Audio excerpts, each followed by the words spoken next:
In this video, I'm going to be talking about ways to close a project that has failed.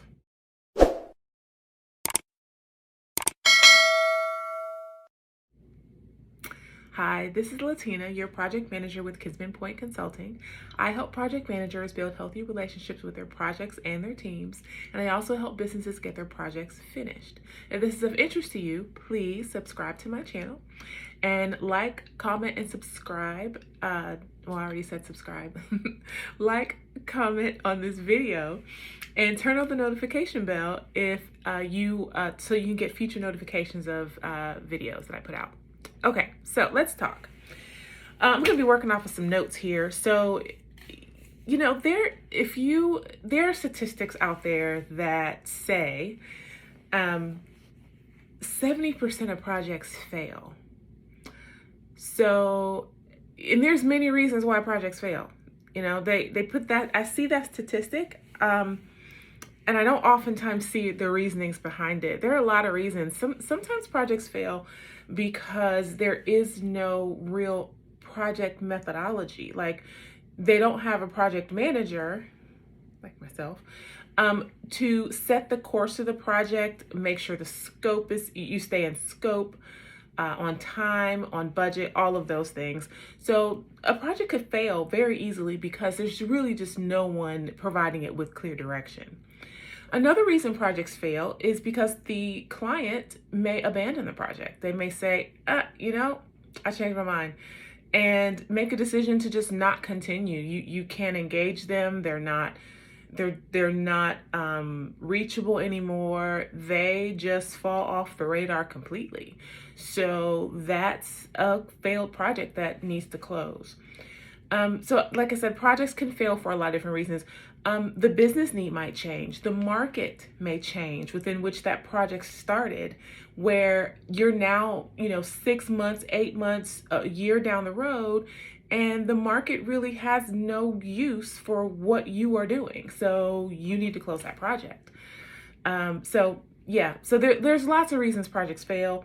And I say all of that to say that I don't want you to think that I'm saying that a project failed because of the project manager.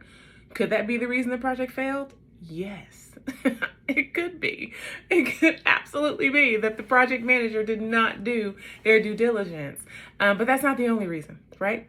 So in situations where a project has failed or has extended its use, what do? Your first mind be, oh, well, let's pack up and leave and go. Let's just, we're done. Turn the lights out. Let's go. There is a benefit to closing the project. Your company, if you work for a company, there might be protocols within which how you would do that. Follow those. I'm just going to provide a couple of tips of ways and things that you likely should do to close the project on a very basic level. I'm going to be working off of some notes here, so bear with me as I check my notes. As I wrote these down, I didn't want to miss anything. So regardless of the reason why the project has to close, one of the things you want to do is you want to summarize what was accomplished on that project. What tasks were completed? What milestones did you actually reach? And this is something you probably already have readily available, because if you're tracking on a regular basis, you probably have some summary report of some sort that has that. But you do want to summarize how far along did you get? What did you complete? Okay. You also want to write a summary of the reasons the project stopped, or why it was abandoned. What was the reason that the project needs to be closed early, right? So again, you can synthesize like regular summaries that you've created. You want to be concise with the reasoning behind it. That's important, right? Because if you're going to archive this, which I'm going to get to archiving in a second, if you come across a project like this, then you'll be able to pull this information later and get some lessons learned, right?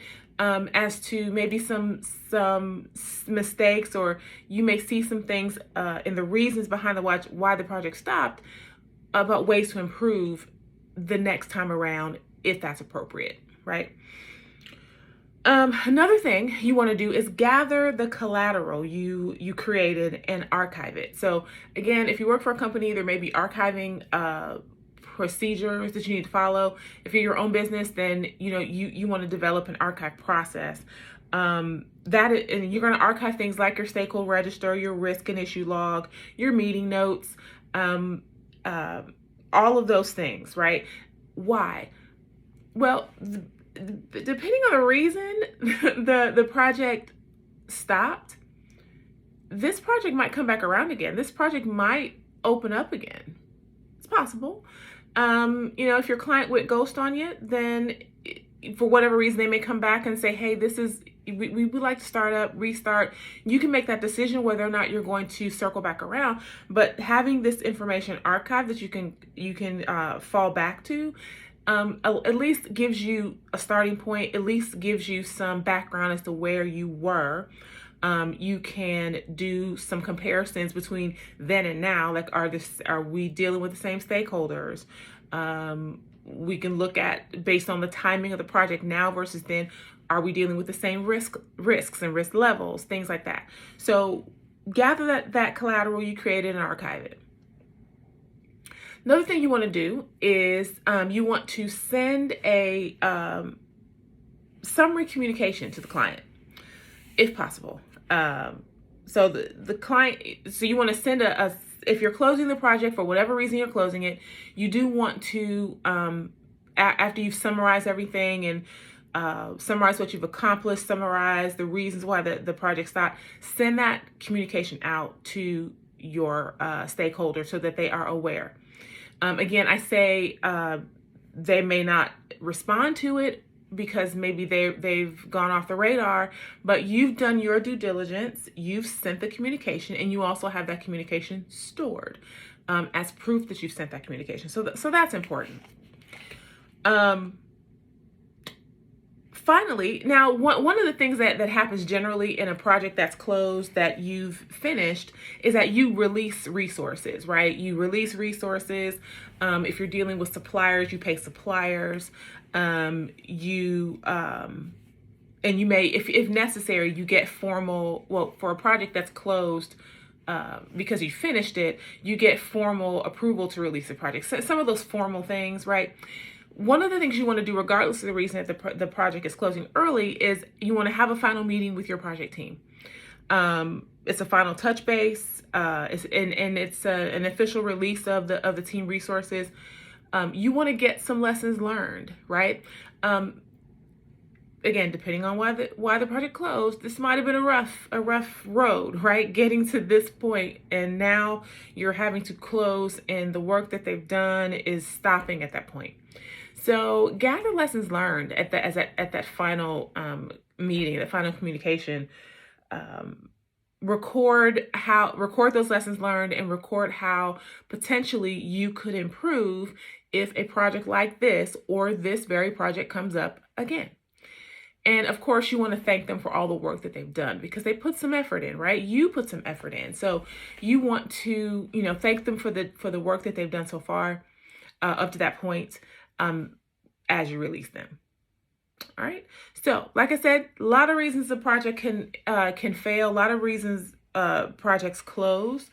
But if you have a project that's closing early, it is worth it to do your due diligence and do the work to summarize, capture what you've completed, get those milestones, archive that collateral, and formally release those resources and thank your team. All right. Hopefully this was helpful. First of all, if this was of interest to you, please, once again, like I said earlier, subscribe to my channel, comment on this video, tell me your experiences with projects that have failed or projects that you've had to close early. What are some of the things you have done in those situations? All right, this is Latina, your project manager with Kinsman Point Consulting, and I will talk to you soon. Bye.